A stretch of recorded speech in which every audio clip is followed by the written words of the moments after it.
educativas en psicopedagogia. En esta parte vamos a dar y vamos a ceder lo que es la palabra a nuestro querido señor director. Bueno, tengan ustedes en primera instancia muy buenos días. Quiero decirles y manifestar mi felicidad porque la carrera Ciencias de la Educación está organizando el segundo Congreso en Ciencias de la Educación que nos hace ver ante la sociedad como una carrera que aporta conocimiento.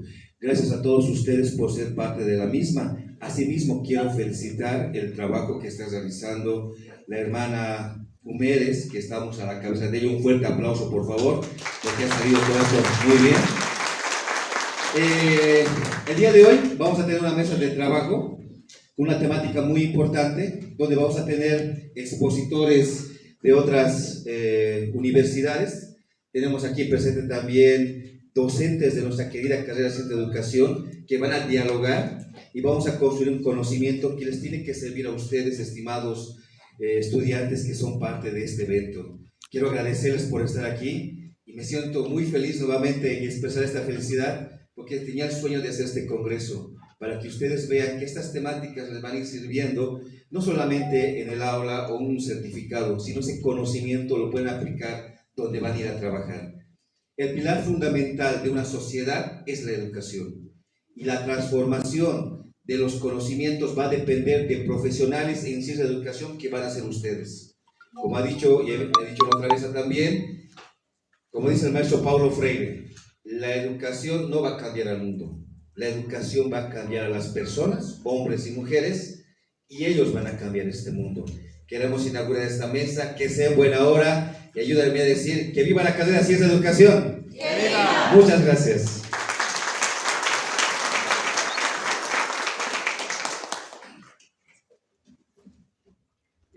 Bueno, en esta parte, muchas gracias por las palabras de iniciación. Al queridísimo doctor David Pacosí. Bueno, en esta parte vamos a presentar lo que son a los ponentes que el día de hoy nos acompañan: al magíster Omar Chaparro, a la licenciada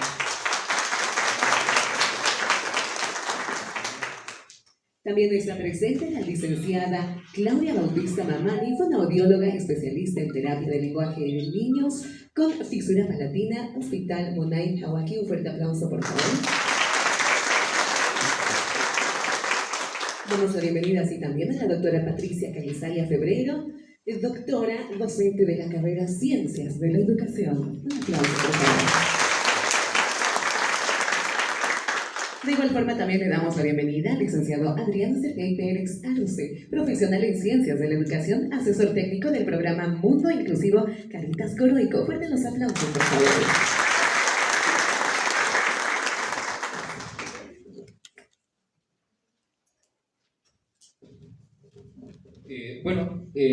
Primeramente, buenos días. Vamos a ceder lo que es la palabra al primer ponente, que es el licenciado Omar Chaparro, que nos va a dar la ponencia de Educación Especial en Bolivia.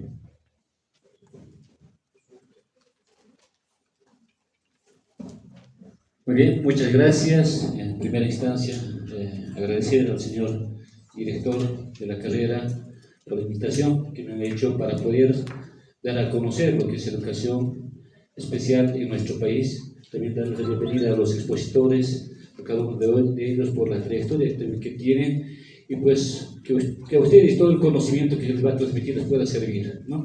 Como ha dicho nuestro director, creo que hemos venido aquí más que para un certificado, hemos venido a aprender. Por tanto, todo el conocimiento que vamos a construir aquí les sirva para su formación profesional.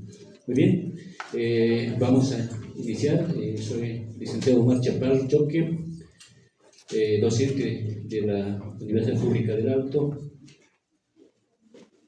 También soy director del Centro de Educación Especial CEREF, Centro de Rehabilitación Física y Educación Especial CEREF.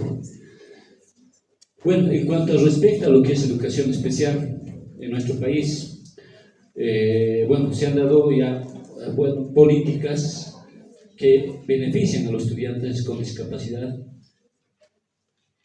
unas políticas que de alguna manera en este tiempo se han ido implementando, se han ido aplicando pero hay muchas políticas que han sido abandonadas, ¿no? Que no se están cumpliendo, ¿no? Entonces, tal vez es un reto, ¿no? Que como universidad se pueda insistir para el cumplimiento de la normativa que está vigente en este momento, ¿no?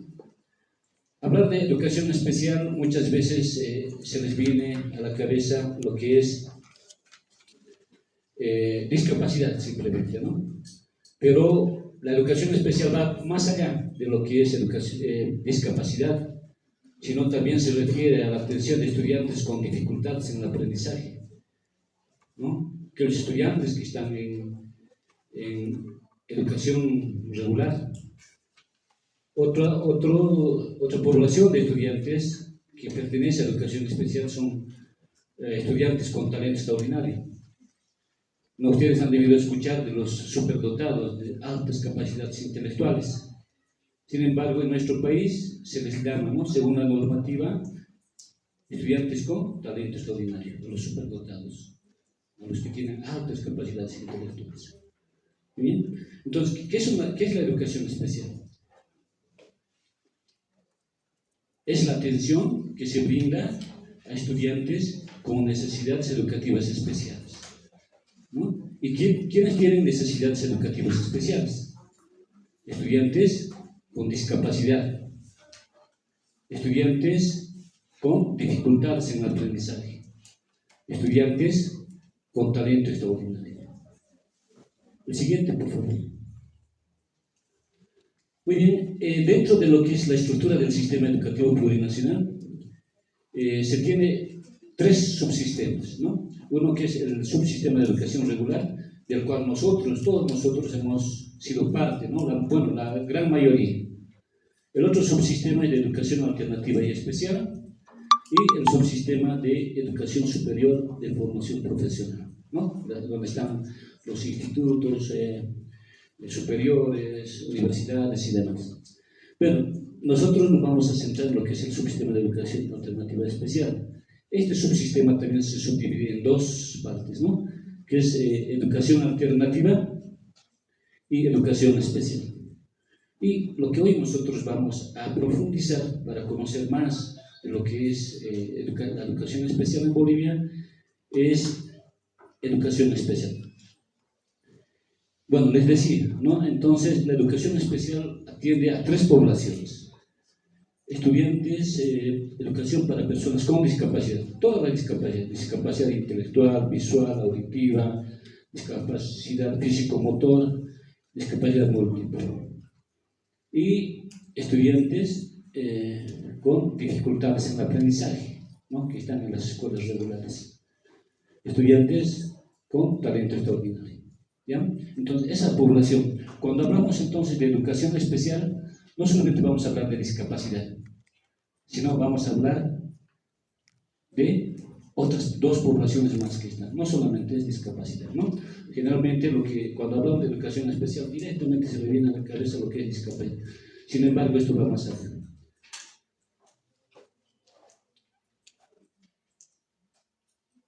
Siguiente, por favor. Muy bien, como les decía, existen políticas que se están aplicando actualmente, ¿no?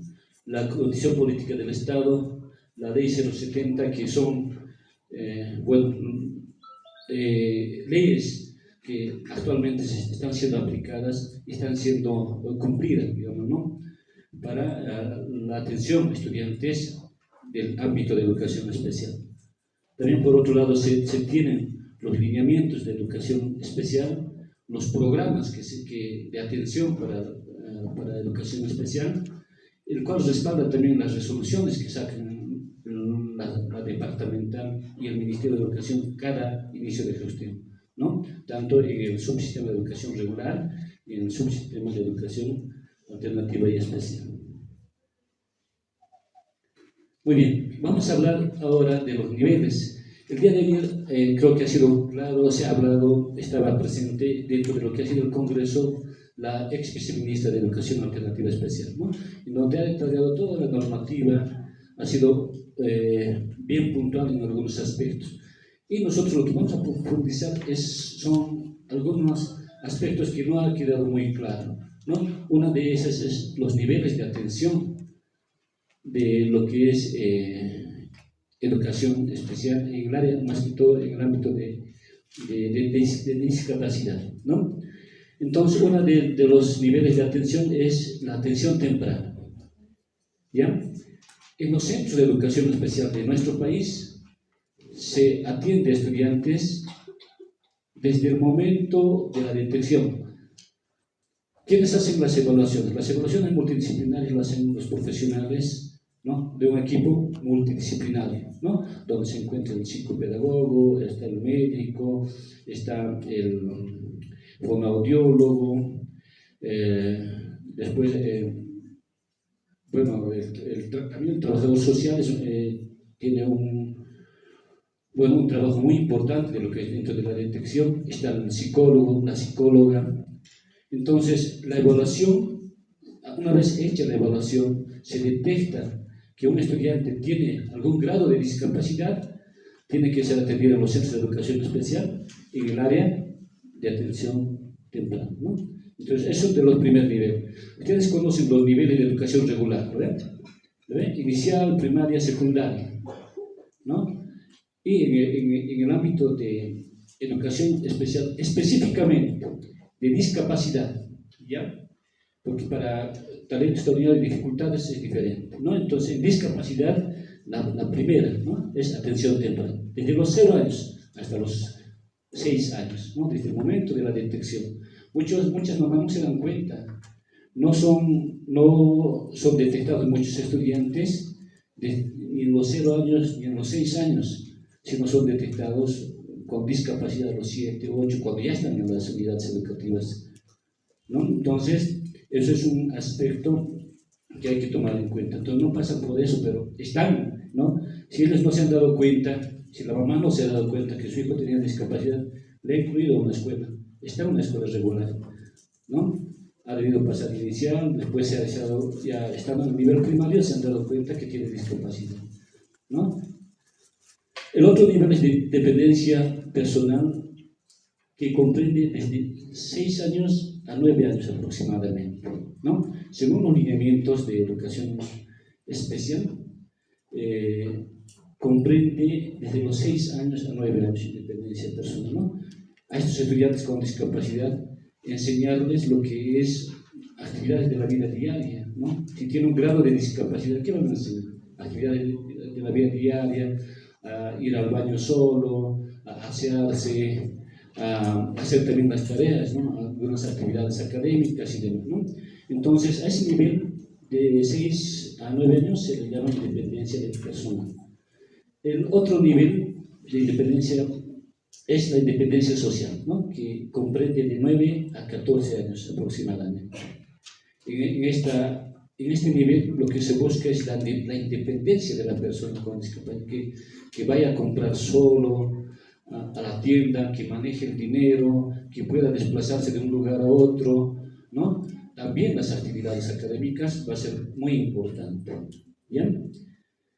Y después de los 14 años, ya desde los 15, pasan a un nivel que lo llaman, dentro de los lineamientos, educación técnica productiva, ¿no?, que comprende desde los 15 años hasta 22, 25.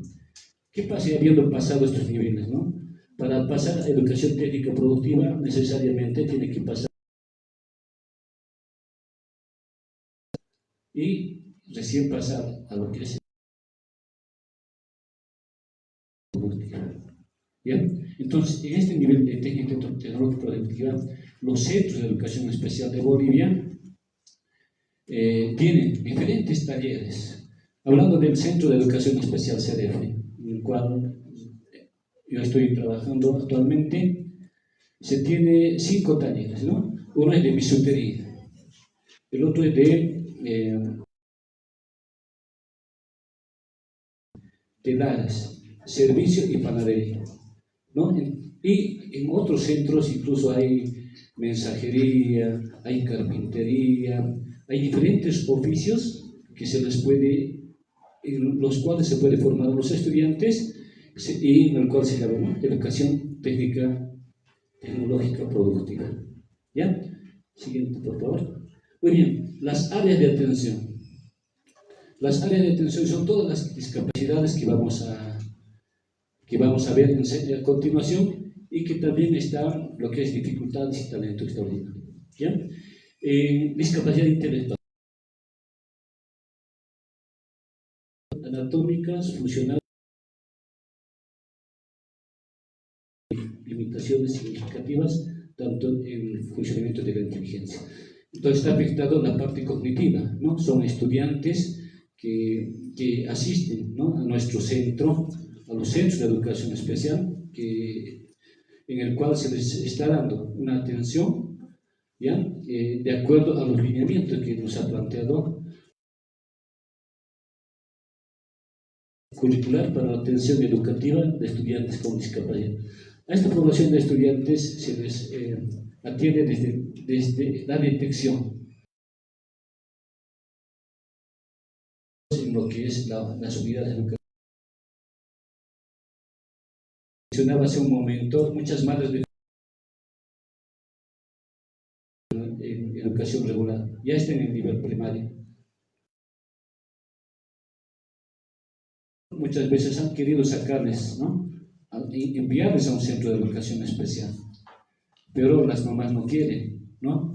Para evitar eso, para evitar cualquier proceso o denuncia, los directores, bueno, lo siguen teniendo. Y es mejor, ¿no?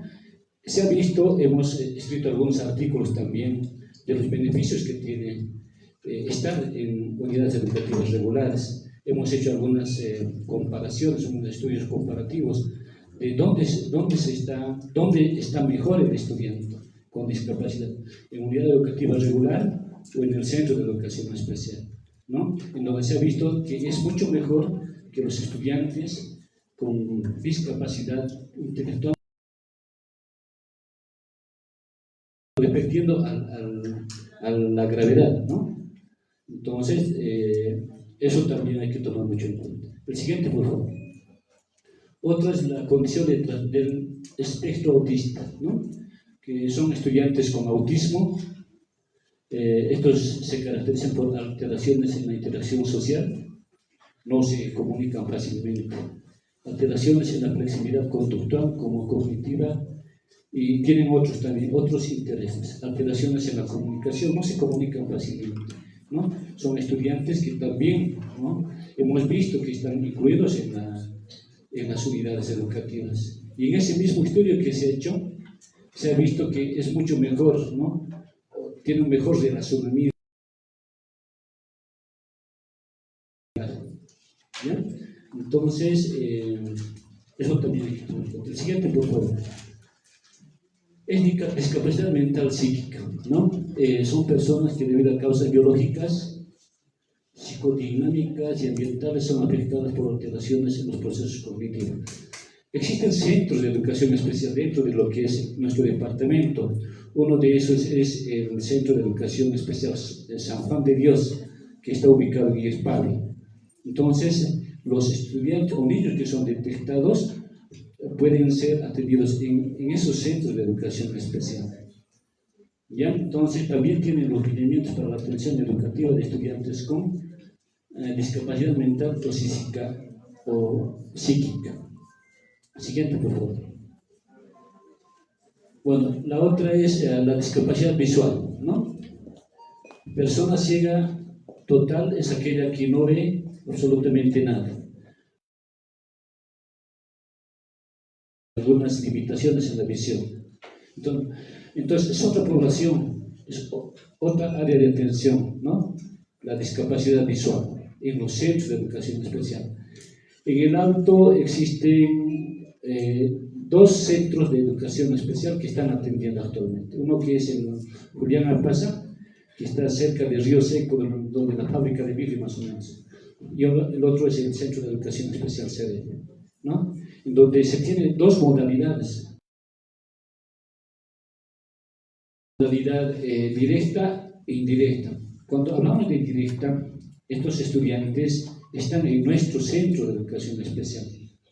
¿Ya? O sea, CEREF se hace cargo, CEREF es una escuela, ¿sí?, ¿no?, de educación especial. Entonces vienen ellos de lunes a viernes, son atendidos con diferentes estrategias, métodos, de acuerdo a los lineamientos. del Ministerio de Educación.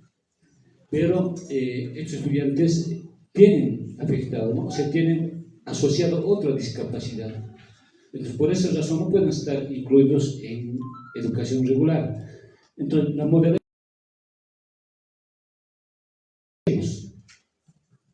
netamente ciegos. Si son ciegos, no está afectada el nivel cognitivo. Por tanto, van a poder aprender normal. Entonces, ellos sí pueden estar en una unidad educativa regular. Y lo que sí es, el centro de educación especial les dan diferentes estrategias que se le da, se les enseña lo que es el sistema Braille, ¿no? La traducción de libros, textos,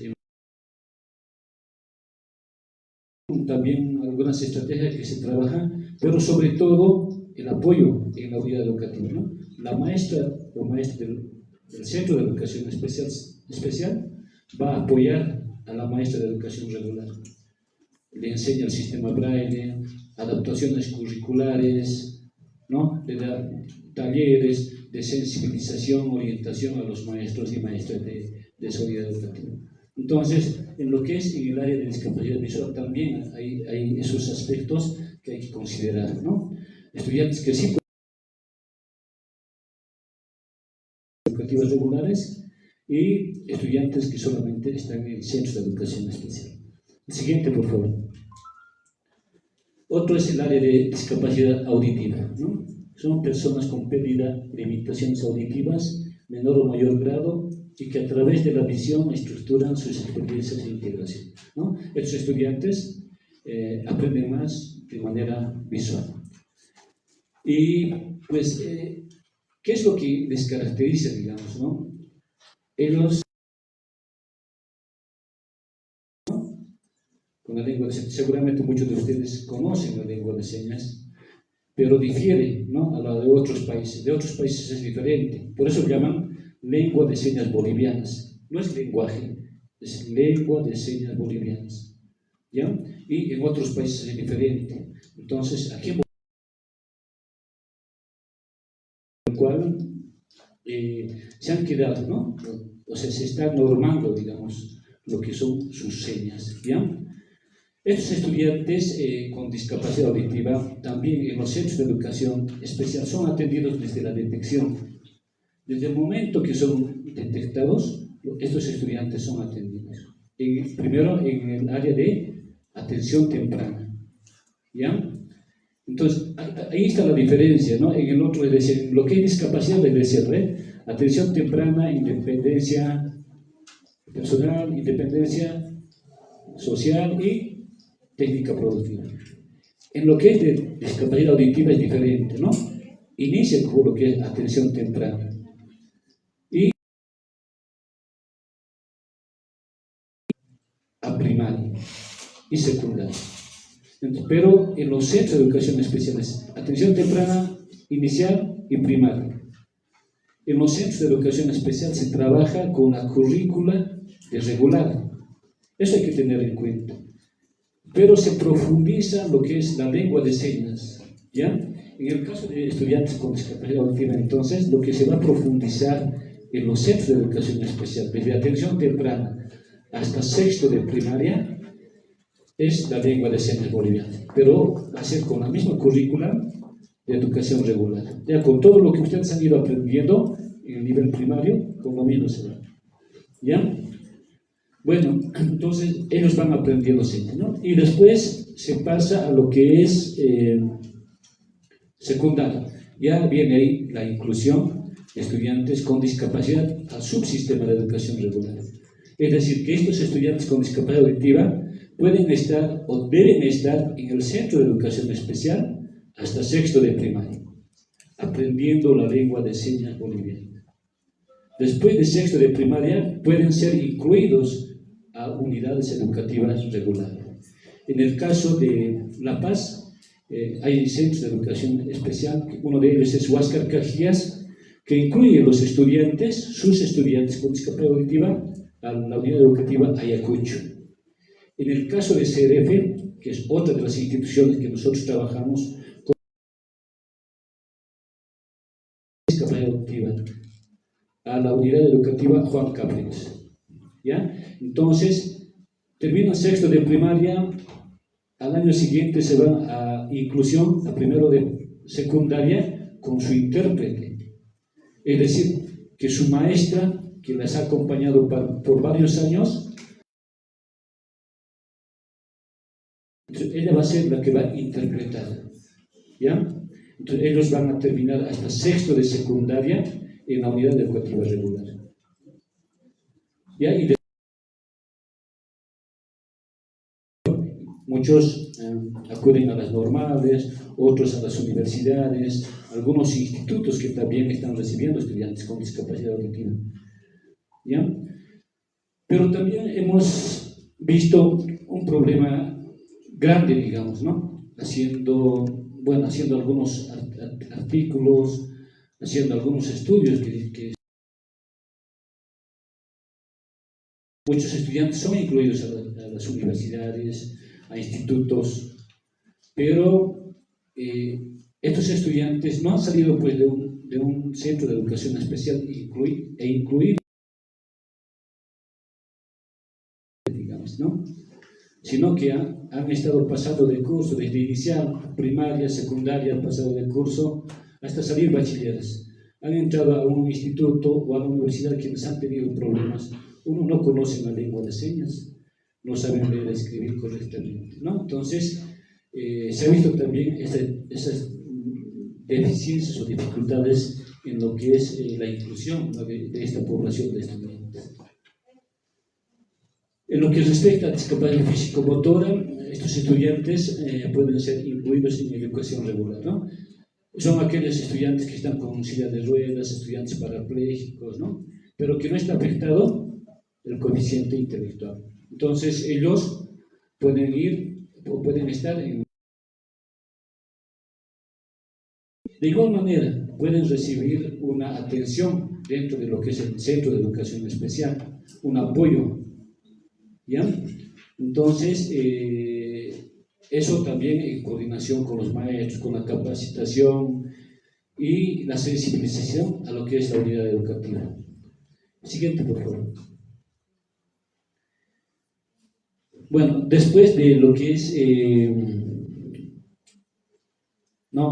habiendo ya pasado lo que es atención temprana, independencia personal y social, a partir de los 15 años, los estudiantes en los centros de educación de nuestro país deben ser incorporados al área de educación técnica, tecnológica, productiva, ¿no? Que es una de las áreas donde los estudiantes van a formarse en un oficio, ¿no? En el CDF les decía que teníamos bisutería, manillas, ¿no? En los cuales van a vender algunas ferias o con sus mamás salen a las ferias. Lo que se busca es incorporar primero al ámbito laboral a estos estudiantes con discapacidad intelectual. ¿Ya? Y tenemos también después, todavía no lo paso por favor, al anterior. Entonces está también los diferentes talleres y, como les decía, en los otros centros de educación especial también tienen, dependiendo de su contexto, las necesidades que tienen. También hay agropecuaria, en los centros de educación de provincias hay agropecuaria, hay veterinaria, ¿no? Hay algunos oficios que se les puede enseñar a los estudiantes con discapacidad. Así, siguiente, por favor. Programa de educación en casa, ¿no? Es un programa sociocomunitario en casa de personas con discapacidad grave, muy grave. Está dirigida a personas con periodos entre 5 y 25 años, ¿no? Aquellas personas, aquellos niños y estudiantes que no pueden ir a la unidad educativa o al centro de educación especial, ¿no? Entonces se ha creado este programa de educación en casa, ustedes seguramente lo han escuchado, en donde maestros voluntarios más que todo, ¿no? Van a atender a sus casas, tienen que ir, ¿no? Reciben una educación especial para poder ir a las casas a poder brindar atención a los estudiantes que no pueden trasladarse por diferentes situaciones económicas, puede ser, ¿no? o por el mismo transporte o por la distancia, sino es que la maestra va a la casa a trabajar con estos estudiantes con discapacidad, pero grave y muy grave. El siguiente, por favor. Otra población, estudiantes con dificultades en aprendizaje. Pasamos, por favor. Estos estudiantes que no pueden aprender, ¿no? Hay dos movimientos de dificultades en aprendizaje. Son dificultades generales en aprendizaje y dificultades específicas, ¿ya? Y en la modalidad directa e indirecta, ¿ya? Dificultades son temporales, ¿no? Es un tiempo, se les va a ir enseñando, se va a hacer la intervención psicopedagógica y de un tiempo ellos ya van a superar la dificultad, ¿no? Y cuando ya se van a la unidad educativa hay que hacer el seguimiento correspondiente para poder orientar también, hacer las adaptaciones curriculares que tiene que hacer la maestra en la unidad educativa regular. Siguiente, por favor. Y estudiantes con talento extraordinario. Siguiente. Ya sabemos las características de estos estudiantes con talento extraordinario. No son aquellos estudiantes con altas capacidades intelectuales, ¿no? Estos estudiantes que aprenden rápido. Siguiente, por favor. Bueno, también existe, ¿no?, la normativa. Existe el reglamento, programas de atención integral a estudiantes con talento extraordinario. Y pues existen, ¿no?, tres tipos de talento. Talento general,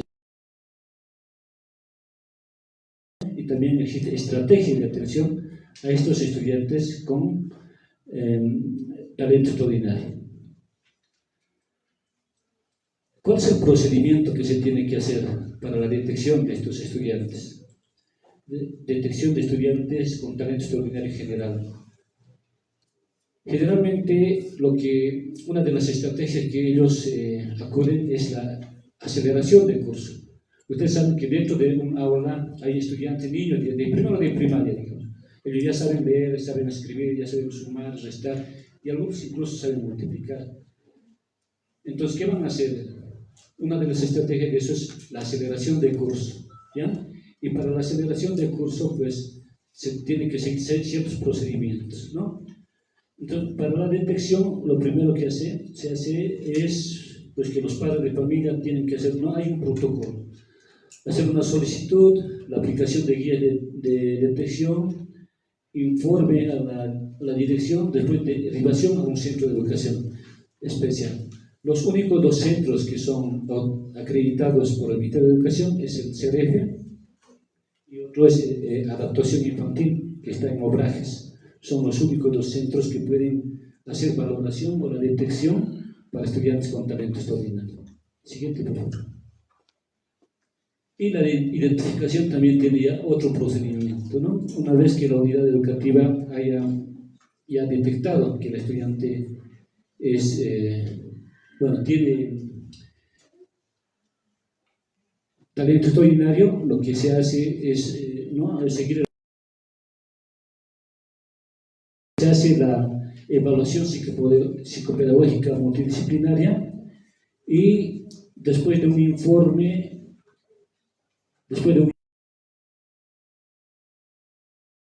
y se registra en el sistema CIE. Entonces, cuando ya se cumplió todo y se ha detectado que el estudiante es con talento extraordinario general, se puede acelerar el curso, ¿no?, siguiendo estos pasos. Pero ¿cuánto tiene que ser el coeficiente intelectual para ser considerado estudiante con talento extraordinario? Tiene que ser igual a 120 o 130, perdón, igual a 120 o superior, ¿ya? Entonces, si el estudiante tiene un coeficiente intelectual de 120 o superior, es considerado estudiante con talento extraordinario general. Pero si es menos, no es considerado estudiante con talento general. ¿Ya? En otros países, el límite de ellos es 130, ¿no? Pero en nuestro país, por contexto y demás, se ha hecho... Pasamos, por favor. También hay un procedimiento para la aceleración educativa, ¿no? Pero pasaremos eso, por favor. Más adelante vamos a ir. Estudiantes con talento específico y doble excepcionalidad, ¿no? Estos estudiantes tienen solamente dominio de un solo área. Puede ser el científico, tecnológico, humanístico, social, cultural, artístico o deportivo, ¿no? Que también existe el programa.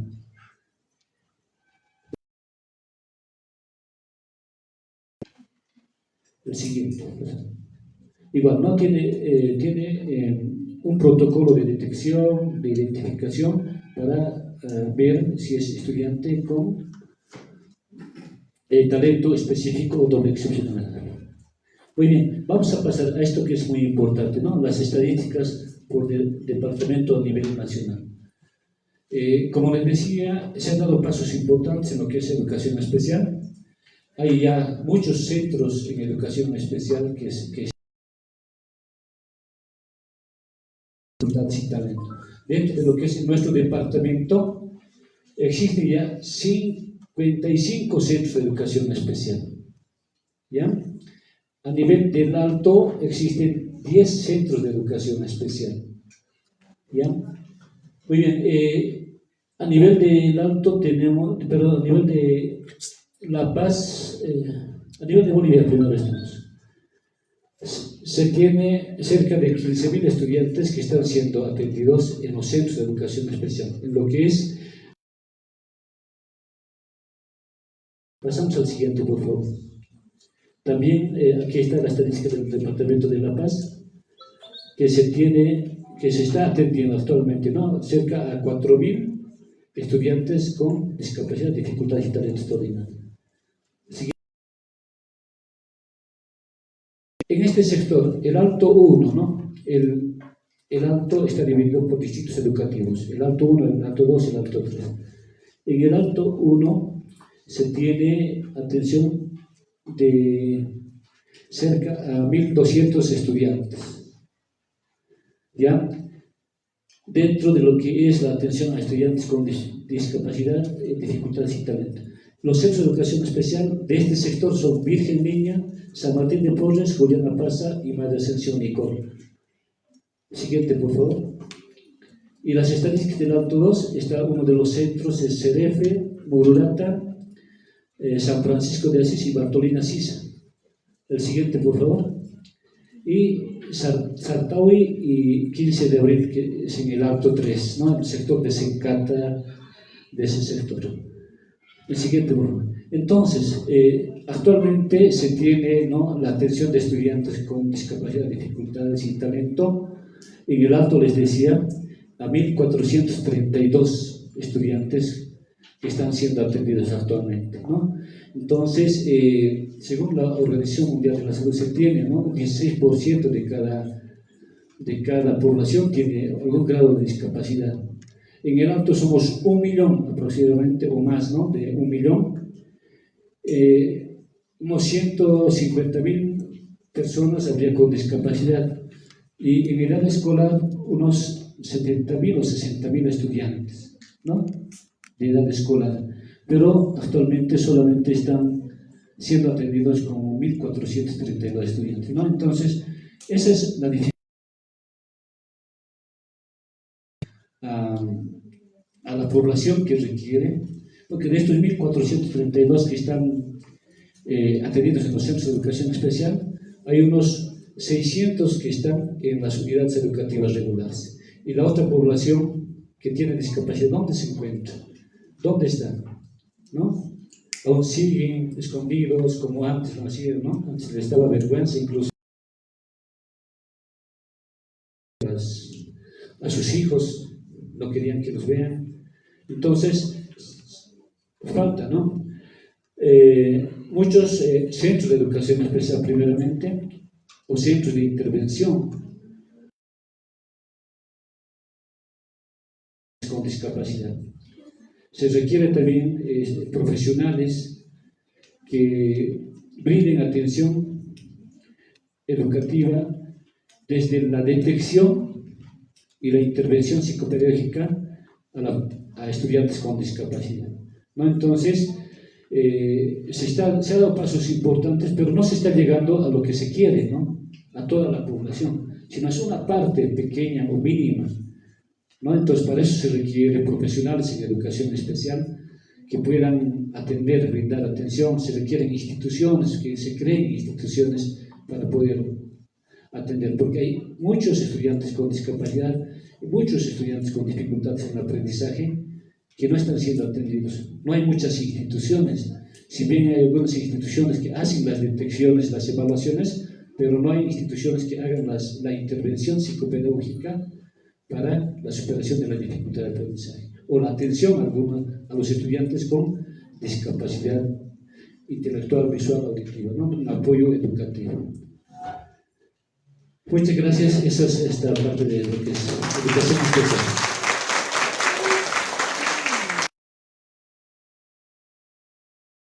Al magíster Omar Chaparro por la exposición que tuvo. En esta parte se va a pedir lo que es, vamos a pasar a una ronda de preguntas. Los compañeros que tengan alguna pregunta puedan levantar la mano y dar a conocer la pregunta. Por favor. Buenos días ante todo a los panelistas. Pude percibir en la última diapositiva de que hay 16 estudiantes con talento extraordinario, ¿no? Es lo que manifiesta en su estadística. ¿Cómo se trabaja con estos estudiantes de talento extraordinario? ¿Cuál es el enfoque con el cual se procede a partir de la institución que usted dirige? Y ese es uno. Dos, mencionaba usted que hay políticas que no se cumplen, al principio decía, ¿no? Entonces, ¿cuáles serían esas políticas que no se cumplen y qué debería hacer el Estado para que se cumplan esas políticas? Bueno, también que cada institución tiene que tener el 4% de personas con discapacidad dentro de lo que es su plantel, digamos, de trabajadores, pero no se cumple. Y como Centro de Educación Especial nosotros no podemos hacer la inclusión laboral, ¿no? Eso es lo que nos impide. Si les llevamos o vamos a una institución, pues ellos hacen caso omiso a esa determinación o a esa ley, en el cual nosotros nos vemos imposibilitados de poder hacer la inclusión laboral a estudiantes con discapacidad intelectual. Ahora, en lo que respecta a talento extraordinario, según el programa de atención a estudiantes con estrategias, ¿no?, de atención a esta población de estudiantes. Una de esas es la aceleración educativa, ¿no?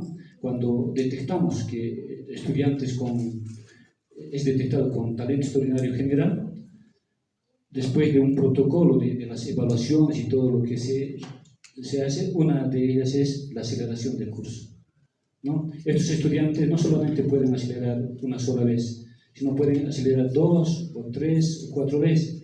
Hay un estudiante que ha salido de 14 años en Cochabamba, ¿no? Estos reglamentos se están aplicando en todo el país, ¿no? Entonces, hay estudiantes que han salido así, ¿no? Hay estudiantes que han acelerado un año, pero para acelerar al próximo año tiene que haber una evaluación psicológica, ¿no?, del estado socioafectivo, emocional. Otra de esas son las tutorías, ¿no? Estudiantes que, bueno, tienen afinidad, digamos, a lo que es la ciencia, la tecnología, a las matemáticas. También se los consigue lo que es un tutor, ¿no? En el caso de un estudiante con talento específico de música, artística, musical, tiene un maestro que le enseña, o sea, que sigue, ¿no?, con él aprendiendo lo que es la guitarra, ¿no? O en el caso de algunos estudiantes que están inclinados a lo que es las matemáticas, tienen tutor algún ingeniero, algún empresario que los estudiantes con talento, ¿no? Y también algunas estrategias, ¿no? Algunos cursos que se les da a los estudiantes respecto a lo que va a ser idiomas, robótica, computación y demás, ¿no? Entonces, está más o menos basado en todo lo que es el reglamento, ¿no? Para poder dar atención a los estudiantes con talento extraordinario. Complementando tal vez a esta pregunta, ¿cuáles son entonces las áreas o profesiones que han decidido seguir estos niños con talento? El seguimiento como... Bueno, a nivel nacional se tiene, ¿no? A nivel nacional. Esto no se está trabajando recién, esto se está trabajando desde el 2012. Y hay estudiantes que han salido. Hay estudiantes que han elegido ingeniería y que el Ministerio de Educación les ha dado una beca y que ellos están ahora, ¿no? En el caso de Santa Cruz también sucede lo mismo. Ha habido que han estudiado medicina, pero que han sido becados en otro país. En el caso de Cochabamba ha salido un estudiante con entre 14 y 15 años y que está estudiando, ¿no? Actualmente lo que es medicina. Entonces, bueno, eso es dependiendo mucho de la orientación vocacional también que se les dé a los estudiantes dentro de lo que es la formación y la atención a estos estudiantes con talento.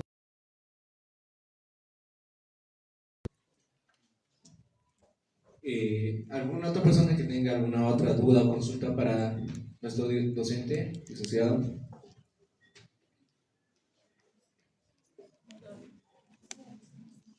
Sí, compañera, proceda con la pregunta, por favor. Buen día, licenciado. Yo quisiera preguntarles sobre el trastorno autista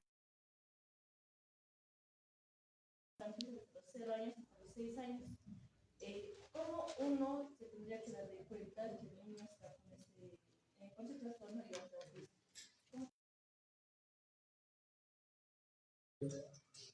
Para poder determinar, siempre se va a requerir una evaluación multidisciplinaria, ¿no? Nosotros como profesionales nos podemos persona, incluso eso es un delito, ¿no? Incluso por eso nos pueden demandar. Nosotros no podemos decir fácilmente a un niño delante de la mamá, no, este tiene discapacidad o es autista. La mamá puede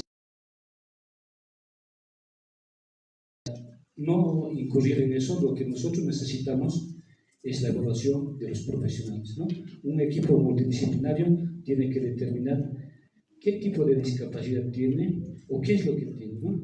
Entonces, para poder nosotros tener el informe y poder mencionar respecto a lo que nos dice el informe. Bueno,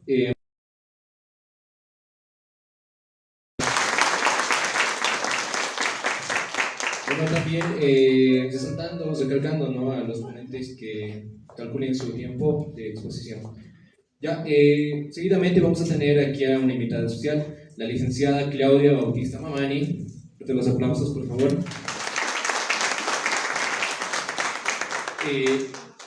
La cual nos va a dar una ponencia de educación especial, los nuevos modos de aprender y el rol de la intervención terapéutica, lenguaje, población de fisura platina. Muy buenos días, tengan todos los componentes de esta sala. Muy agradecida por la invitación al comité organizador, agradecida por la participación a esta casa de estudios tan prestigiosa como es el bueno, el tema que hoy les voy a presentar es un tema muy de mi área, ¿no? Yo soy fonoaudióloga, especialista en terapia del habla y del lenguaje en pacientes con fisura clavio-palatina. Ahora vamos a hablar precisamente de la fisura palatina, que es uno de los defectos estructurales que va acompañado de una alteración propia del habla. Bueno, para dar una ponencia clara y concisa, pienso yo que es importante entender y comprender lo que implica las alteraciones de la ley del lenguaje. Para eso tenemos que entender qué es el lenguaje. Seguido voy a hablar de lo que es la fisura labiopalatina, para también entender que va a determinar una alteración funcional. Bien, y seguidamente vamos a hablar de lo que son las estrategias terapéuticas que se pueden utilizar en la atención de la fisura. ¿Bien? Bueno, como les indicaba, vamos a hablar primeramente del lenguaje. Y el lenguaje, como lo dice ahí, es una función cerebral superior, ya que la intervención de ambos hemisferios, izquierdo y derecho, tiene una gran participación en lo que es la comunicación. Principalmente el hemisferio izquierdo, puesto que una lesión en este hemisferio podría ocasionar graves problemas comunicativos. ¿Bien? El lenguaje, entonces, es un instrumento usado para comunicarse y pensar, que está rodeado de sistemas de signos, ¿no? Y es social y nos ayuda a una interacción social. Bueno, el lenguaje en sí tiene diferentes niveles, ¿no? Dentro de los cuales tenemos el nivel fonológico, el nivel semántico, morfosintáctico y pragmático. No, todavía. Muy bien. Voy a hablar, todavía rapidito, les voy a explicar a qué me refiero con estos niveles, ¿no? El nivel fonológico es la estructuración articulatoria que tiene cada sonido, ¿no? Cómo yo voy a representar, cómo voy a yo decir cada sonido que tengo dentro de esto. El vocabulario en sí que yo voy a tener engranado en mi sistema cerebral, ¿no? Donde yo voy a tener mi campo de palabras que yo voy a escoger y utilizar para dar el nivel morfosintáctico. Entonces va a ser el ordenamiento, la secuencia de cada palabra para poder brindar mi idea. Y la pragmática, que va muy ligada a que yo le daré para poder expresar una idea. Porque no será lo mismo decir tengo hambre que decir tengo hambre, ¿no? Entonces ahí está el nivel pragmático. Como ven, cada nivel haciendo una interacción necesariamente participativa en estos niveles para tener una comunicación real, coherente. Bien, como les decía, tenemos que entender a qué me refiero con desarrollo típico para poder entender y detectar las alteraciones del lenguaje que yo voy a trabajar. Aspectos sumamente importantes, que es el aspecto del lenguaje expresivo y el lenguaje comprensivo. Lenguaje expresivo, cómo yo voy a dar una idea, y el lenguaje comprensivo, cómo voy a recepcionar, cómo yo voy a recepcionar la idea en sí. Bien, y dentro del lenguaje expresivo está algo que va muy de lleno, ¿no? Que es la correcta articulación. Entonces, yo para expresar una idea tengo que tener una correcta articulación que va a coadyuvar en una información clara y precisa. Y mi receptor, la otra persona a la que le estoy dando la información, en este caso todos los participantes, tienen que tener un nivel comprensivo adecuado para la información que yo les voy a brindar. Entonces, el sistema comunicativo, el sistema de lenguaje va a participar en una forma de interacción social. Bien. Aquí tratando de redundar un poquito, como les decía, ¿no? La comprensión, cómo recepcionar la información, y la expresión, cómo yo voy a organizar una idea para poder expresar. Y el habla que va a participar dentro de la expresión, ¿no? En la forma en cómo yo voy a decir cada sonido que va a participar en la información que estoy brindando. Bien. Para avanzar, como les indicaba, ¿no? Ahora vamos a hablar de la fisura labiopalatina.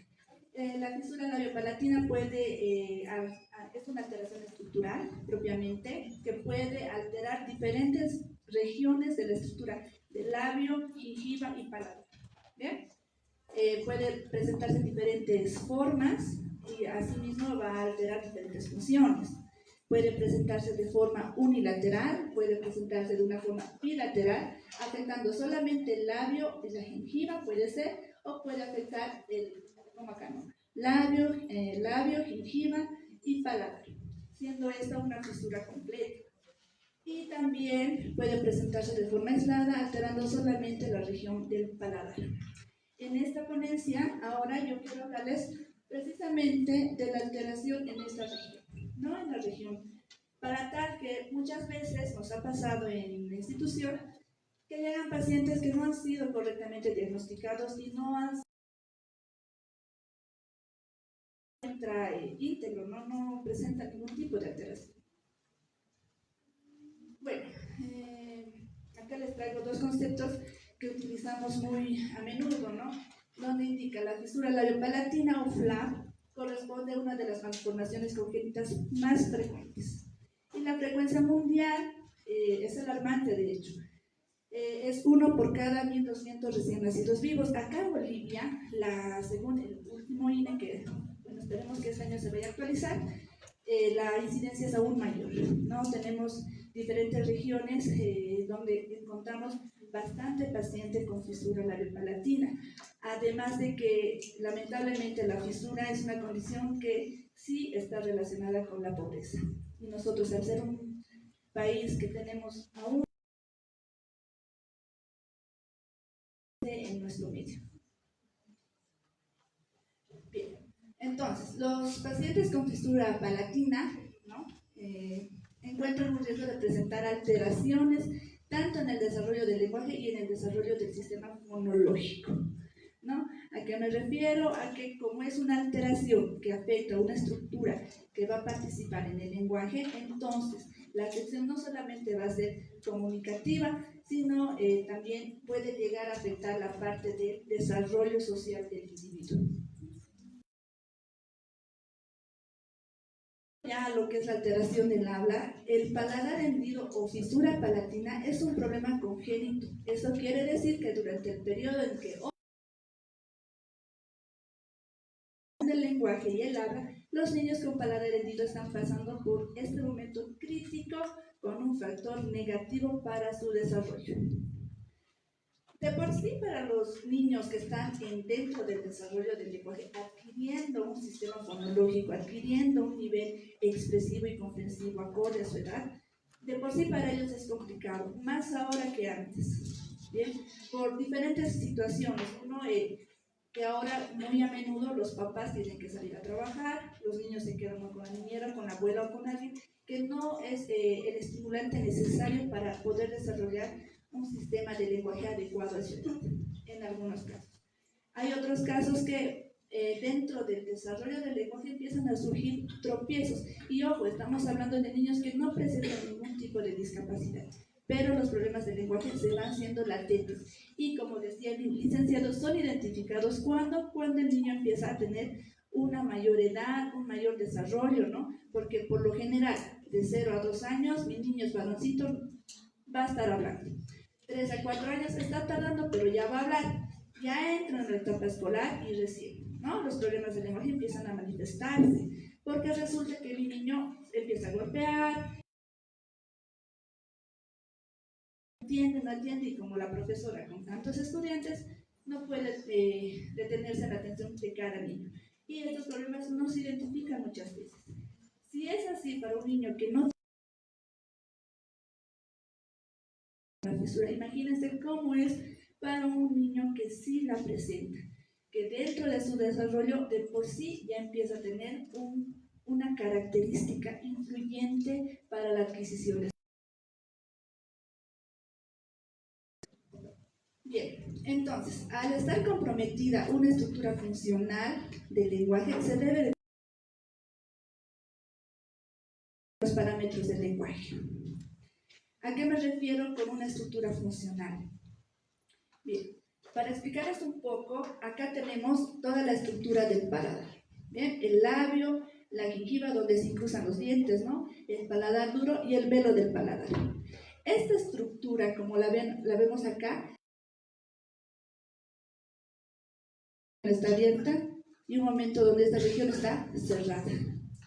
Entonces, tengo que entender que el velo del paladar, velo palatino o úvula, la región uvular, tiene un movimiento participativo activo durante la fonación. Es decir, yo tengo mi región velar, empieza a moverse en intención de rodilla. Sonidos orales que no sé si lamentablemente o bueno, así es la fisiología, es la mayor cantidad de sonidos que nosotros emitimos al hablar. Como determinantes orales, solamente orales. También tenemos sonidos nasales, ¿no? Que son la M, N, N, que estos sonidos no se ven afectados en un paciente con fístula, porque los que les había mencionado, sí, la participación del velo palatino es, pues, directamente, es directo, ¿no? Entonces, dentro de esa participación activa, si es que esta participación se encuentra alterada, yo tendré una alteración en la articulación. Y esta alteración en la articulación va a tener la secuencia de alterar también mi expresión verbal, a su vez mi comprensión, y el nivel de lenguaje empieza a descender. Y junto al nivel de lenguaje, los niveles cognitivos también bajan.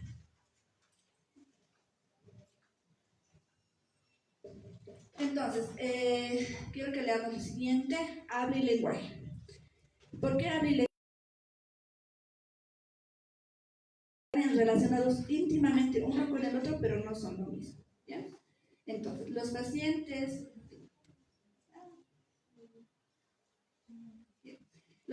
con paladar hendido o fisura palatina pueden presentar articulación compensatoria. Enseguida les voy a explicar qué es esto. Ese trastorno afecta de manera severa la inteligibilidad del habla y requiere un periodo de tiempo prolongado de terapia del lenguaje.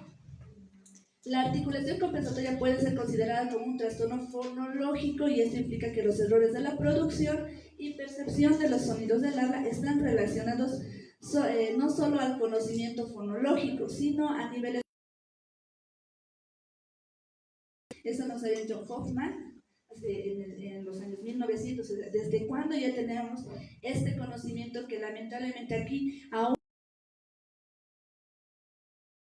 Pero con esto, los problemas articulatorios que va a tener el niño, ¿no?, dentro de su desarrollo, van a interferir en el desarrollo del lenguaje.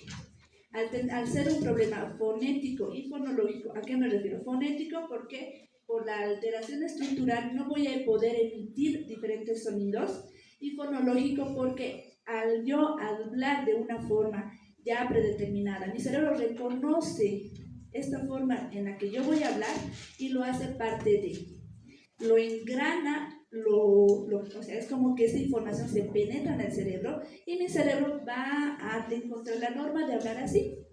Entonces, por eso dicen, ¿no?, que va a ser un largo tiempo terapéutico, porque hacer la corrección según la edad del niño que ha venido a consulta, vamos a poder, o sea, va a ser una determinante para poder lograr una corrección pronta o tardía. ¿Ya?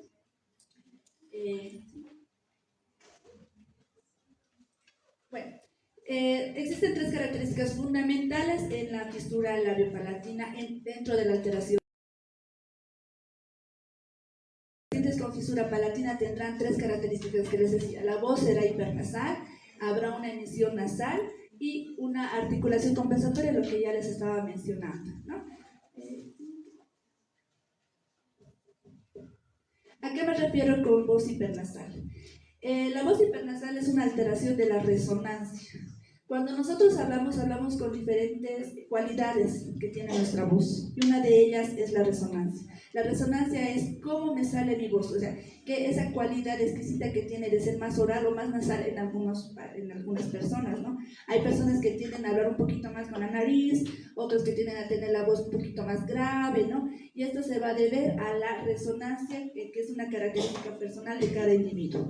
Los pacientes con fisura no tienen esas opciones, directamente podrían tener una voz hipernasal, es decir, que su voz se va a direccionar más hacia la nariz, haciendo un cambio en el sonido. Para que me puedan entender a qué me refiero con este cambio, cuando yo digo papá a mi paciente, él no le saldrá así un papá tranquilo, él le saldrá mamá.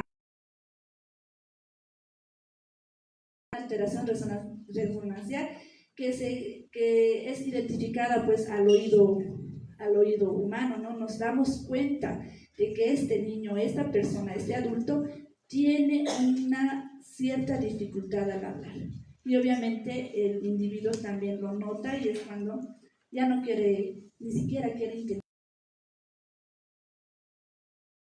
les mencionaba es la emisión de aire nasal, ¿no? Que va muy acompañada de la voz hipernasal. O sea, además de que mi voz está nasalizada, está dirigida hacia la nariz, habrá una emisión de aire cuando yo diga estos sonidos de alta presión. Cuando yo diga papá, no solo me saldrá papá, sino acompañaré a ese papá con una salida de aire inintencionada. No es mi intención hablar así, pero hay una alteración en la estructura que me va a dar este resultado. Entonces le saldrá ¿notar? O sea, hay un soplido en la nariz acompañando una voz hipernasal. Estas dos características pueden como no pueden presentarse en un paciente con fisura. La siguiente, que es la articulación compensatoria, ya es un problema netamente de articulación, ¿ya? No es un problema por el defecto estructural. Bueno, es consecuencia de eso, pero no directamente originado por aquello. ¿A qué me refiero? Cuando yo les digo que el niño no puede controlar la salida del aire por la alteración, en su intención de hacer ese cierre, en su intención de que la forma en cómo habla sea muy parecida a cómo los demás hablan, empieza a adquirir problemas articulatorios severos, ¿no? En toda su intención. Como él no puede controlar la salida del aire, como él no puede controlar la emisión del aire cuando está hablando, empieza a intentar hacer el cierre que debería hacer acá, con el velo palatino, lo intenta hacer con la región glótica, haciendo esfuerzos articulatorios que van a cambiar del todo ya la producción del sonido. Es decir, con el mismo ejemplo, ya no le saldrá no le saldrá así, pero le saldrá ¿no? Y seguramente alguna persona que está presente ahora, si ha tenido el contacto con algún paciente con fisura, seguramente ha notado que algunos niños o algunos pacientes o algunos jóvenes hablan de la siguiente forma. En la oración, Pipo patea la pelota, ellos dicen, ¿no? Entonces, cuando empieza el bullying, empieza, o sea, y ahí. Bueno, cuando ya tenemos este problema de articulación compensatoria, es un problema que sí se puede resolver, sí tiene una resolución no necesariamente rápida, pero sí. Estos son dos videos, son sumamente cortitos. Si lo puedes. Primero este de acá arriba. No le da. Sí, no, acá nomás. Voy a mandar algunos. Esto y aquí. Exacto. Ay, no se escucha. No se escucha, ¿no? Bueno, es un ejemplo bien interesante. Es un paciente de Caranavi. Por eso está así todo ahí con su mallita. Que venía y me dice, o sea, él hablaba así. Él, o sea, tiene 4 años, un niño ya con un proceso articulatorio ya adquirido, o sea, ya aprendió a hablar, ya se comunica. No bien, no le entendemos, pero se comunica, ¿no? Entonces, todo era así. Entonces, el mismo día que hicimos la intervención, dentro de los ejercicios que podemos hacer, ya empezamos con la organización del sonido y hubo una correcta articulación inmediata. O sea, en el mismo día pudimos corregir al menos un sonido con el cual ya se fue a la casa para poder ser trabajado con la familia. Siguiente, por favor. Muy bien. Entonces, redundando un poco en lo que es la articulación compensatoria, como les había dicho, es una alteración fonético-fonológica, no solamente de articulación, sino que asciende el proceso al sistema y al engranaje motor del habla, donde es engranado ya y así emitido, siendo así que los errores en la producción y percepción de los sonidos del habla están relacionados no solo al conocimiento fonológico, sino también son superiores y están ligados al procesamiento de la organización del lenguaje. Cuando yo no puedo decir diferentes sonidos, esto va a incidir en la organización de la oración. Si yo no puedo decir qué, por ejemplo, entonces mi cerebro va a intentar no utilizar este sonido. Si yo quiero decir, ¿qué te pasa? Y yo no quiero decir acá, entonces diré, ¿ves? Entonces, en mi reducción, los que no estoy logrando decir, también van a afectar en la estructura. Entonces, ya yo no solamente no podré decir estos sonidos, sino directamente no diré palabras enteras.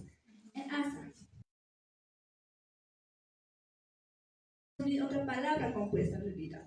Y esto evidentemente va a afectar la información que yo voy a dar y la inteligibilidad de la palabra va a descender. Ahora, hay aspectos sumamente importantes para una correcta intervención terapéutica, ¿no? Primero, hay que dentro del lenguaje tenemos que identificar, determinar la situación inicial de la voz, lo que les decía, ¿no? Esta alteración resonancial que puede o no puede presentar el paciente. Tenemos que ver si hay articulación compensatoria, si hay estos errores articulatorios propios de la fisura, si estamos frente a un trastorno de desarrollo del lenguaje que también está ligado dentro del desarrollo, que puede o no puede estar presente en el paciente. O sea, puedo tener un niño que perfectamente me dice tengo hambre, quiero ir al parque, o puedo estar frente a un niño que solamente me dice parque, hambre, ¿no? Entonces esto me va a determinar si es que estoy frente a además de tener problemas de articulación relacionadas a la fisura, podría estar frente a un paciente que tenga problemas de desarrollo del lenguaje. Y a su vez hay otro tipo de alteraciones que no están ligados a la fisura, pero podrían estar perjudicados, ¿no? Por eso está ahí los trastornos de los sonidos del habla. Como les decía, tengo que identificar cómo está el lenguaje, tanto comprensivo y el expresivo. También es importante recalcar que siempre la comprensión debe estar mejor que la expresión, ¿ya? En un niño típico, que no tenga alguna otra condición adyacente a su condición, ¿no? Entonces, frente a eso, yo tengo que esperar que su comprensión, que él me entienda mucho más de aquello que pueda decir. También es importante algo que yo siempre hago en primera consulta, que es la orientación y el entrenamiento a la familia.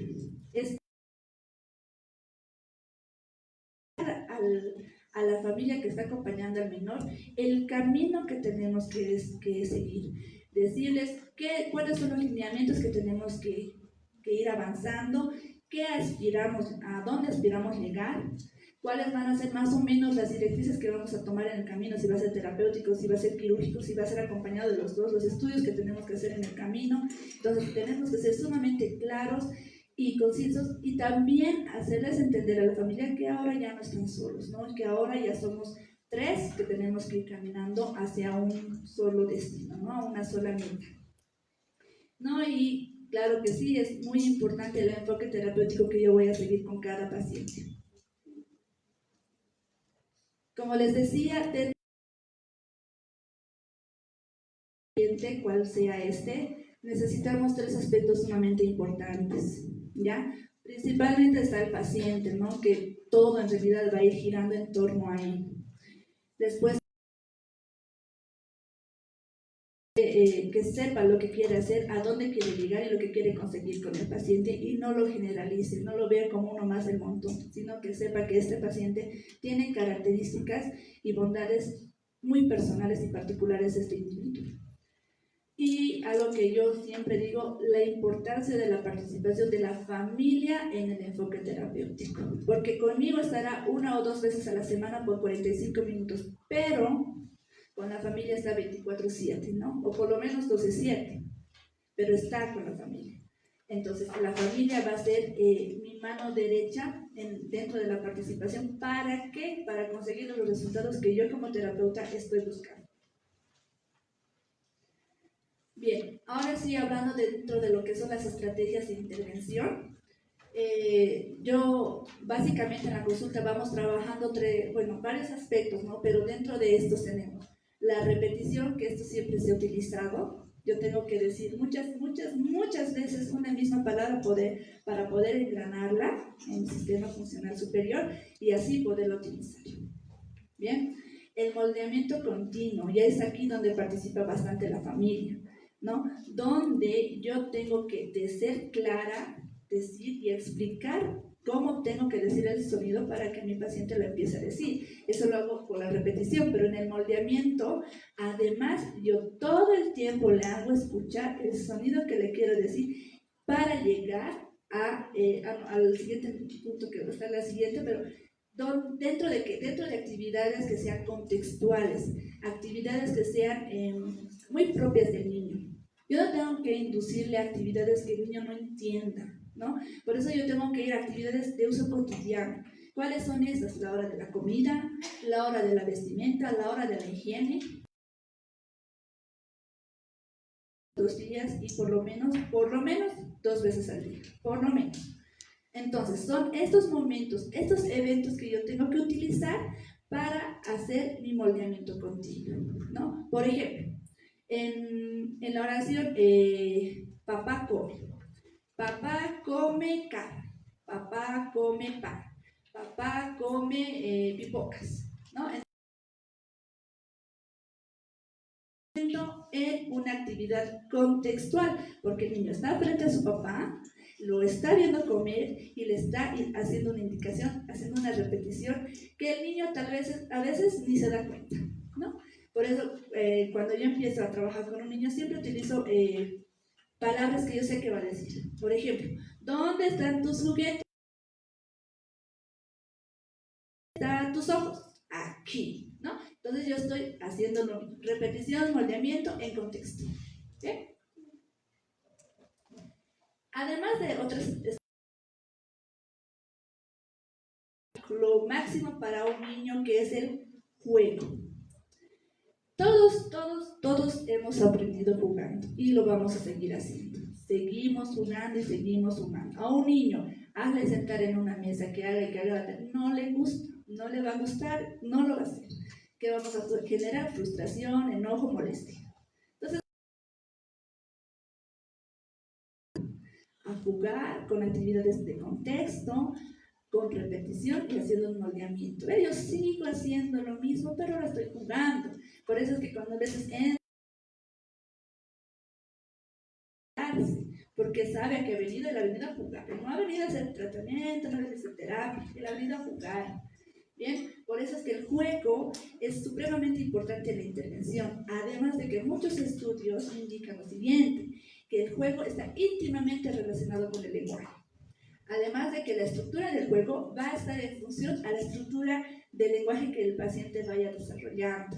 Un juego desestructurado, como es agarrar el juguete y empezar a tirar, en ese momento mi paciente pues estará solamente o lanzando mínimamente, balbuceando o ya queriendo decir alguna palabra. Por eso su lenguaje aún no está estructurado y su juego tampoco, ¿no? Es algo que yo tengo que entender. Además de que dentro del juego yo siempre voy a tener una participación activa del niño, siempre y cuando este juego también esté acorde a su edad mental, a su edad de lenguaje, ¿no? Yo no le voy a hacer jugar a la casita a un niño que recién esté empezando a hablar. Secuencia que yo estoy buscando, y si no hace la secuencia no podré incluir la repetición que yo también estoy buscando en ese momento. ¿Bien? Otro aspecto que es importante es la autorregulación. ¿Dónde? ¿Qué nos dice? El sistema nervioso autónomo está activo durante la sesión terapéutica. Si un niño no se siente cómodo, no se siente en confianza, está irritado, está enojado, difícilmente va a participar y va a hacer los ejercicios que yo le voy a indicar. Yo necesito darle comodidad, darle alegría, darle confianza a ese niño para que él pueda desarrollar las actividades y pueda adquirir la información que yo le estoy otorgando. Bien, y algo que algunos discrepan es el apego. Yo trabajo mucho ligada al apego porque yo siento que si el niño genera un apego hacia mí, va a tener confianza conmigo, se va a sentir regulado conmigo, va a tener esas ganas de entrar a la consulta y poder hacer la ejercitación necesaria. Tal vez va a hacer las actividades pero por miedo y no por gusto, entonces lo va a hacer adentro y afuera ya no va a hacer nada, ¿no? Eso es cuando no genero apego. Por eso para mí el apego es algo que inicialmente tengo que trabajar no solamente con el niño sino también con la familia, porque la confianza que la familia me vaya a tener a mí va a ser directamente proporcional a los resultados que yo voy a tener con el paciente. Bueno, entonces dentro de los factores predeterminantes, según el paciente, voy a tener que la evaluación, el diagnóstico, el tratamiento y el compromiso de la familia. Todos estos van a girar en función al paciente. Bien, una correcta evaluación, un diagnóstico oportuno y adecuado, con un plan terapéutico individual y con el compromiso y el acompañamiento de la familia.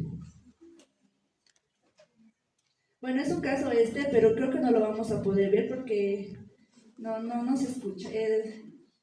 Bueno, es un niño que tal vez si le acerco el micrófono. A ver, a ver.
Sí, amigos. Ay, ya está armado. ¿Y quiénes son estos? ¿Quién es? Bien, como han escuchado en el primer video, no logra decir quién era esto. Pato, esa es la palabra que me tenía que decir. ¿Cómo lo decían? ¿No? Con todo el viaje que yo les había mencionado. La voz alterada, la emisión del aire presente y además tenía el problema articulatorio, ¿no? Todo un plus en Brasil. 3 años. Después de 1 año y medio, porque el compromiso de la familia realmente ha sido sumamente importante, el trabajo del quirúrgico y también el terapéutico ha tenido este resultado.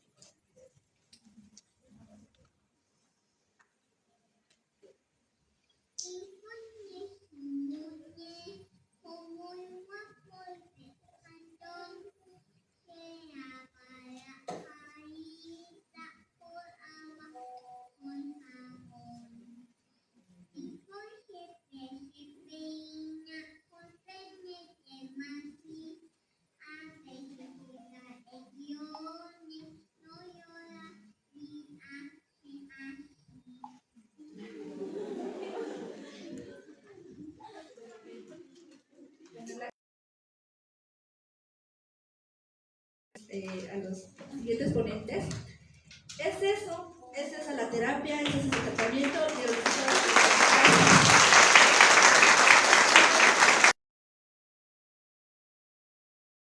Agradecer a nuestra panelista, doctora Claudia Bautista, ¿no?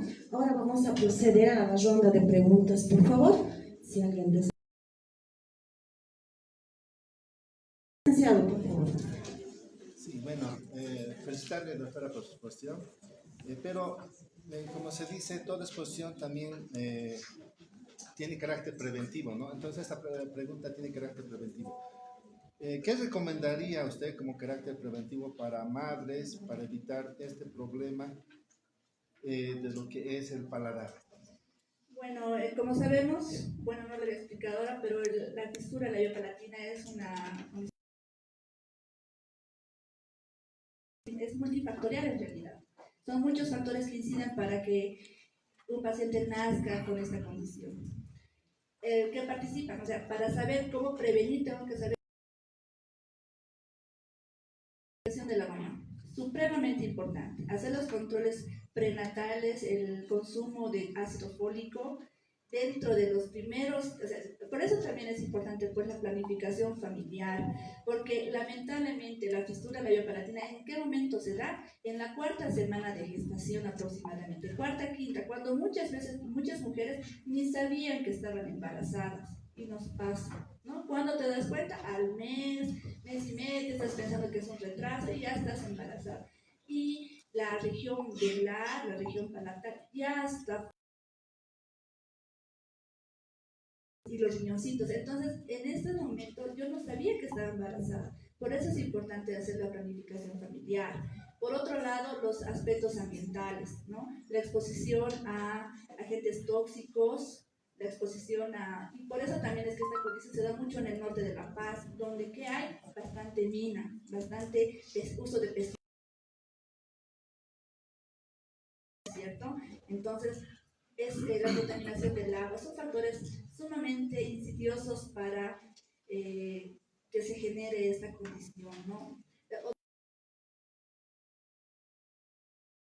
Uso de cigarrillo, que como les había dicho, yo no sabía que estaba embarazada, tengo una fiesta, me voy, me pongo mis traguitos y boom, embarazada y el bebé con fisura. Y otro factor que es también, que sí es latente, que es la carga genética, ¿no? Alguien en la familia que haya tenido un paciente o un familiar con fisura, ya sea de parte de la mamá o de parte del papá, puede ser predeterminante para que un niño salte una generación y nazca otro niño con fisura. Saben de alguien que haya tenido, ¿por qué? Para darle la recomendación de que hagamos una correcta planificación y podamos frenar esta carga genética que vaya trascendiendo a las siguientes generaciones. Tenemos que hacer pues un estudio más biológico de la familia. Esos son los diferentes aspectos que pueden. Tenemos que, pero no lo hacemos. Estamos cerrados los casados. Pero eso es Una pregunta más. ¿Cuál sería el protocolo de intervención en lo que es terapia del lenguaje, doctora? El protocolo de intervención, primero como les había indicado, es hacer la evaluación. Después hacerlo, depende de la edad. Yo manejo un protocolo bien particular que lo tenemos en la institución, donde diferenciamos la edad en la que ha venido el paciente. Yo lo he dividido en 3 edades, por grupo etario, ¿no? En 3 edades, de 0 a 2 años, donde yo, como les había dicho, es un problema articulatorio que va a incidir en el lenguaje. Entonces yo tengo que asegurarme de que ese niño, puede que tenga el problema articulatorio, pero yo tengo que asegurarme de que ese niño no vaya pues además tener un problema de lenguaje. Entonces yo tengo que hablar mucho con la familia para hacer una correcta estimulación del lenguaje, para que a los 2 años mi niño ya me llegue con una frase simple: mamá, hambre, comida. No, yo feliz, porque está en un buen desarrollo. Después de 2 a 4 años ya tengo que echarle un buen oído a la forma como me está hablando. Está adquiriendo su sistema fonético fonológico, entonces, y es muy particular de cada individuo, ¿no? Puede que presente o como puede que no presente esta alteración. Si la está presentando desde los inicios, yo ya puedo empezar a trabajar con la corrección. Y después de los 4 años, que yo, en un niño que no tiene una condición adyacente, que está acompañando la fisura, yo tengo que ver que ya va a hablarse, ¿no? Ya tiene su sistema fonético aquí, entonces yo ahí ya tengo que ir duro con la corrección, además de hacer estudios necesarios para ver si ese velo del paladar que ya ha sido operado esté trabajando correctamente. Y para eso se hace un estudio que se llama nasofibroscopía, que se hace en un del velo palatino durante la formación. Si es que identificamos el problema estructural en esa región, mandamos a cirugía. Continúa el tratamiento terapéutico. ¿Bien? Y es a cualquier edad también. Gracias, doctora.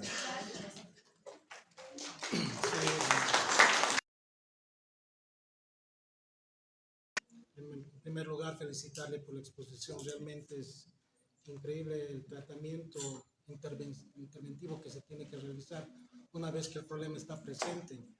Pero mi pregunta, y tal vez un poco de aclaración, es porque la causa etiológica por la cual se generan este tipo de problemas es por la precipitada operación quirúrgica que muchas veces se les realiza y que ocasiona fibrosis, no solamente a nivel alveolar, sino también a nivel del paladar, que no cierra por completo, como es solamente fibra esto, y no se ha generado la generación de... Es que se sigue generando este problema. Entonces, consultarle a usted si recomendaría también que se genere o se incluya dentro de este procedimiento de tratamiento integral que se tiene que realizar, por áreas, tal vez un maxilofacial o tal vez un ortodoncista, que son los especialistas en generar hueso y que se genere que se pueda cerrar el paladar duro, que es en este caso el paladar de hueso. Sí, realmente es muy interesante la apreciación del participante. Bueno, yo no he hablado ahora del protocolo quirúrgico, pero sí hay un protocolo, ¿no? Y cada protocolo tiene sus errores, tiene sus logros y tiene sus... O sea, seguimos en la investigación. Nosotros dentro del hospital, ¿qué estábamos haciendo?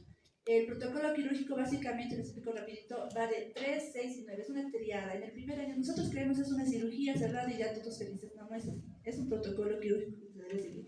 Mínimo el paciente tiene de 4, 5, 6 cirugías. No son pocas, lamentablemente no son pocas las cirugías que se realizan. Bien, antiguamente, o no antiguamente, porque se sigue usando, hay un protocolo que hace la reconstrucción o la cirugía reconstructiva de la siguiente forma. A los 3 meses, cierre de labio. A los 6 meses, cierre de paladar duro. Y a los 9 meses o a un año, recién se hace el cierre del velo palatino. Como yo les funcional que estoy presentando, ¿no? Ahora nosotros estamos manejando un protocolo muy diferente. Empezamos por el velo palatino, después cerramos el paladar. No les gusta, ¿por qué? Porque la fisura se sigue viendo. Pero ¿por qué no le he cerrado el labio si yo quería que se vea bien? Porque me lo miran en la calle. Claro, pero bien, vean, según mi experiencia y según los pacientes que yo voy atendiendo ya en todo ese tiempo, yo prefiero que empiecen por el velo palatino. ¿Por qué? Porque el bebé empieza el lenguaje no al año, no a los 2 años. Desde el movimiento desde el momento de la concepción en realidad. Cuando el bebé empieza a llorar, ya está comunicándose. Y conjuntamente va desarrollando los diferentes empiezan a hacer, a balbucear. ¿Y cómo sale este balbuceo? En realidad el balbuceo es un juego de la lengua con la estructura de la boca. Si mi estructura está alterada, ¿cómo creen que va a balbucear este niño? ¿Cómo va a aprender a balbucear? Con una estructura inadecuada, el cerebro reconoce esta estructura como algo normal. En realidad, el paciente, el cerebro nació así. No hay nada. Pacientes de 20, 30 años que recién vienen por su primera cirugía. ¿Cómo han vivido todo ese tiempo? Se han adaptado y lo van a hacer.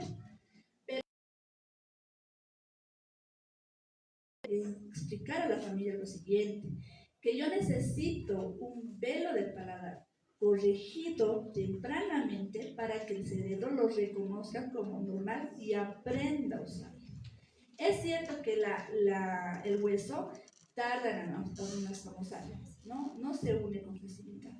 Dentro de nuestro equipo quirúrgico contamos con el maxilofacial también, pero dentro de la cirugía, las uniones de las fibras se van haciendo por capas y no por segmentos, porque también hay otras técnicas, o sea, es que son técnicas quirúrgicas y depende mucho la técnica quirúrgica del cirujano.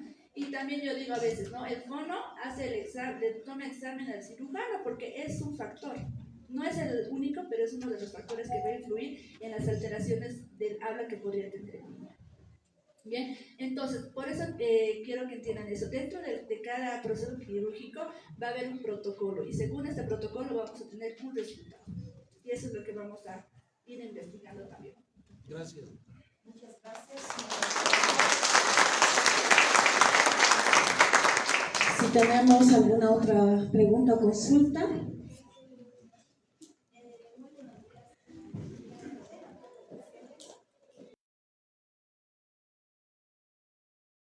Presentes, mi pregunta es, yo sé que según a todos sus pacientes, yo también nos ha mencionado que influye, pero según a todos sus pacientes, ¿cuál es la mayoría que influye a que estos niños nazcan con esto? Según yo creo que les ha consultado, entonces la mayoría, quiero saber cuál es lo que influye en la actualidad.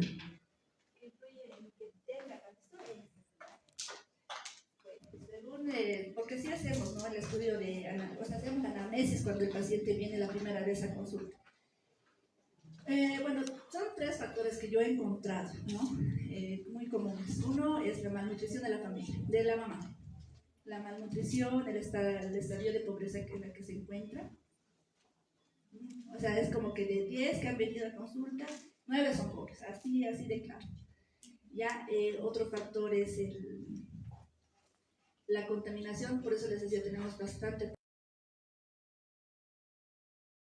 donde hay bastante mina, bastante cultivo ambiental, y el genético, que alguien en la familia sí tenga. En la consulta se ve y lo vamos viviendo, ¿no? Por eso, como les digo, la planificación familiar pienso que es la manera de mayor prevención para evitar no solamente esta condición, la formación del feto, ¿no? Del bebé. Bueno, muchas gracias a la doctora Claudia por las respuestas. Procediendo el cronograma, bueno, en esta etapa, por favor, les voy a pedir a los participantes que podemos bajar al hall a tomar el refrigerio con sus tickets. Vamos a acompañar a la licenciada Roxana y a la licenciada Mary, por favor. Tienen que continuar con la exposición de la doctora Patricia Calizaya y también nuestro invitado especial, el licenciado Adriano. Por favor, 10 minutos y regresamos. Gracias.